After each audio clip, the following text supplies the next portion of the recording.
Mark, the Family Woodworker. Hey, we just published a feature video about our working woodshop theme marble machine, but we wanted to follow that up with a, gee, how did we design and build it video? Yeah, man, how did you do that? How did you do that? How did you do it, Frank?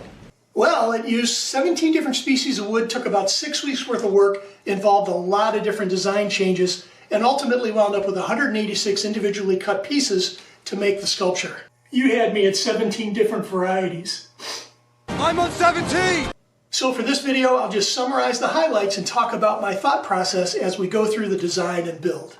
Stay with us. First, you have to have a crazy idea. Something fun, but serves no practical purpose whatsoever. It's not going to be useful for anything around the house, but it will be something fun for nieces, nephews, and grandkids to play with. Since I don't have CAD software or a CNC machine, this was simply a concept drawn on paper using different varieties of hardwoods and other design ideas inspired from the woodshop. I thought I'd start the base with some of this live edge maple, which would look pretty cool around the perimeter. I had been saving these live edge maple cutoffs from a desk project I did more than a year ago. I'm glad I decided to save them since they'll look pretty awesome to frame out this base. I'll also have to cut in some additional maple planks to fill the inside of the frame, but it'll be a solid base for the machine. I needed a way to get the marbles lifted to the top of the sculpture, so I thought something that looked like a saw blade would be pretty cool. But I wanted to go higher, so I thought maybe a drill mechanism to push them even higher would be cool too. I wanted to talk a little bit about my design process and the personal fulfillment I get from a creative project like this. I didn't start with any rigorous plans, and I won't have any plans available for this project. Too many pieces of this machine needed to change, and far too many adjustments were required in order to make the pieces work together. Any original measurements or hard designs went out the window on day one. It was really more art than engineering at that point, and it was the most rewarding part of this build. One marble will fit in a hole on each tooth of the saw blade. There'll be 16 holes in total on the circumference. After using a compass to scribe a perimeter line, I marked where each drill hole should start. The 16 available holes for lifting the marbles and the 6 RPM motor I'm using means that the mechanism can lift 96 marbles per minute. I didn't know it at the time, but this lift rate created another design problem for me a little further down in the fabrication process. But this is what happens whenever you're trying to build something new. I built a 5-degree tapered platform out of scrap wood and put the saw blade on that slope, and then used a 5/8" Forstner bit to drill each hole. When the hole is at the bottom of its rotation, it will slant backwards from the face of the blade, so the marble will roll into the hole. Gravity kind of does the rest. To lift the marbles higher, I made a simple screw mechanism out of a poplar dowel and then installed the carved screw into the drill motor. This was one of the more difficult pieces to make, in that I had to carve it manually on the spindle sander. I used a wire spaced out 1 inch per revolution on the dowel and then marked a line with a pencil. I continued sanding with 60 grit paper along that line to eventually get the grooves deep enough to lift the marbles. And then I thought adding a couple of spinning elements would be fun, so maybe something that looked like a sanding disc or something else that spun would just add a little more motion. To help ensure smooth rotational motion, I used 1/4-inch bronze bushings that acted like bearings on a 1/4-inch bolt. I installed the collars on the saw blade as well as a lacewood disc made to look like round sandpaper. I don't have this piece featured much in the video, but the black accents you see are small holes that I filled in with epoxy.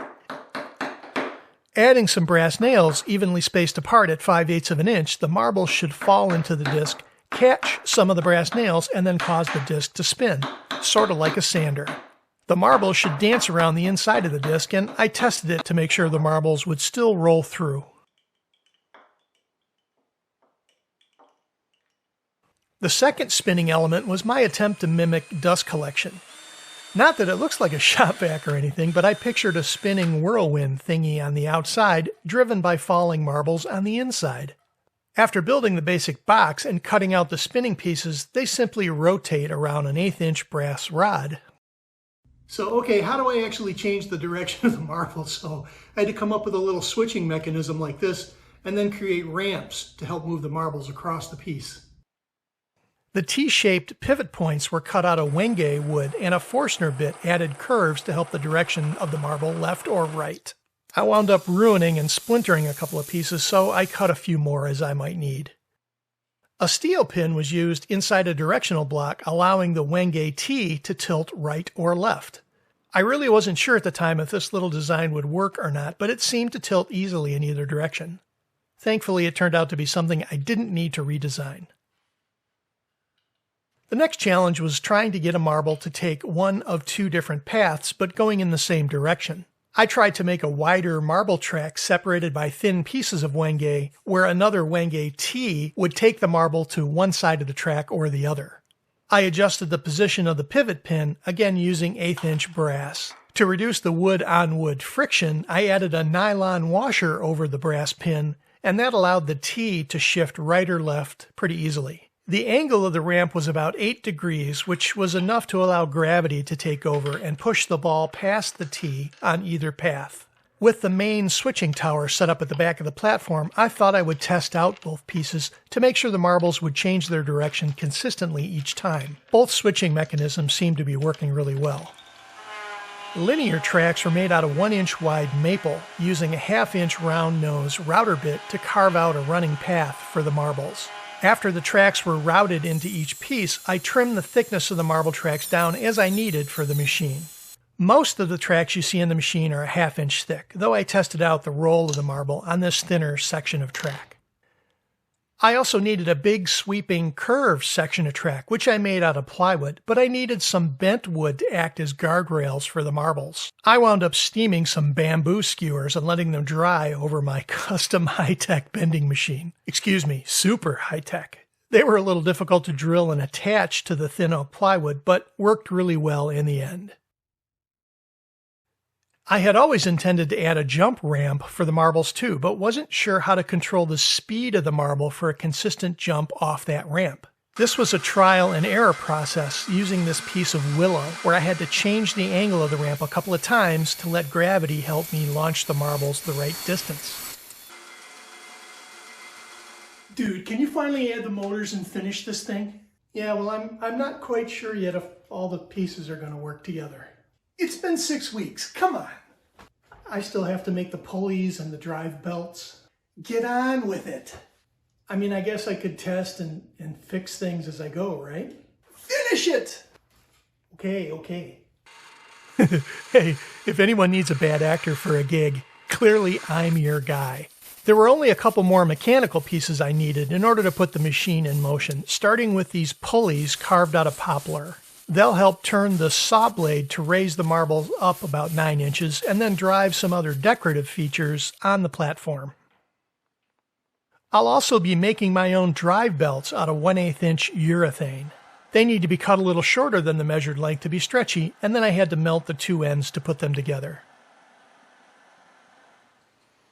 You've probably noticed by now that I don't have a video for some of the pieces and steps from this build. Had I recorded the entire 6-week build process with all the mistakes and failures and redesign, it would have been a 4-part R-rated miniseries. Now as I start to put the finished pieces together, let's talk about the joy and pain of attempting a project like this. All I really had was an idea for this machine and some rough sketches to play with. Almost everything was a learning process, like figuring out that the holes on the saw blade needed to be tapered down at 5 degrees so the marble would fall into it, or that the upper flat switch ramp needed to be down 8 degrees to allow the marble to push past the switching T. The jump ramp and catch basin were adjusted about 12 different times to consistently launch and catch each one of the marbles, and somehow it all still needed to look pretty.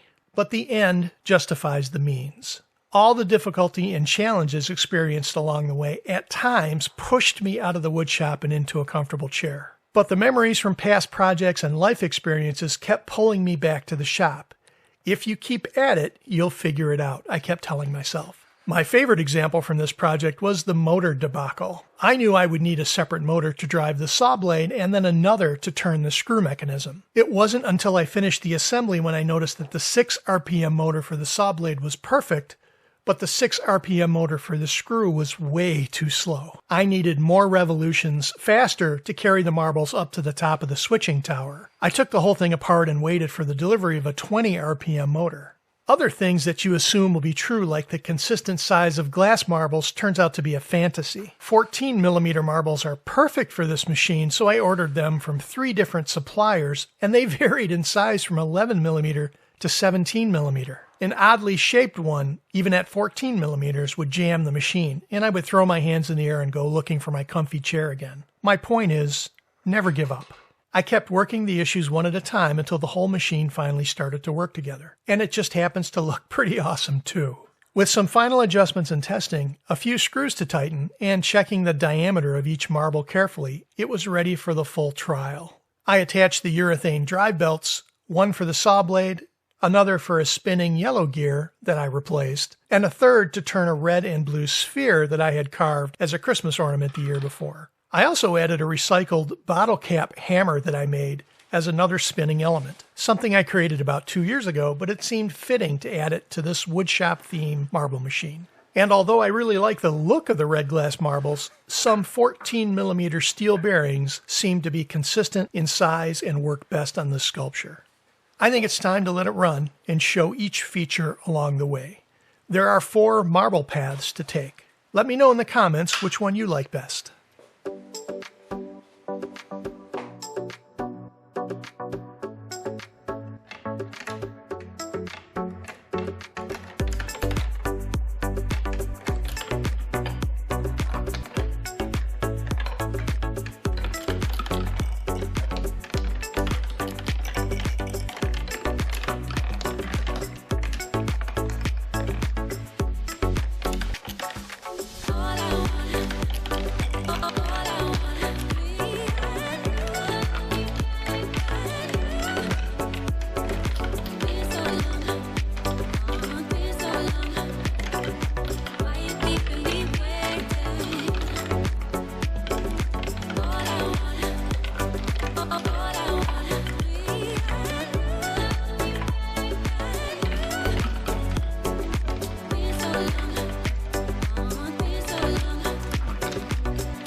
Hey everybody, thanks for sticking around to the end and watching our video. Please leave us a like and drop us a comment, even an emoji. It really helps us with the YouTube algorithm. Take care.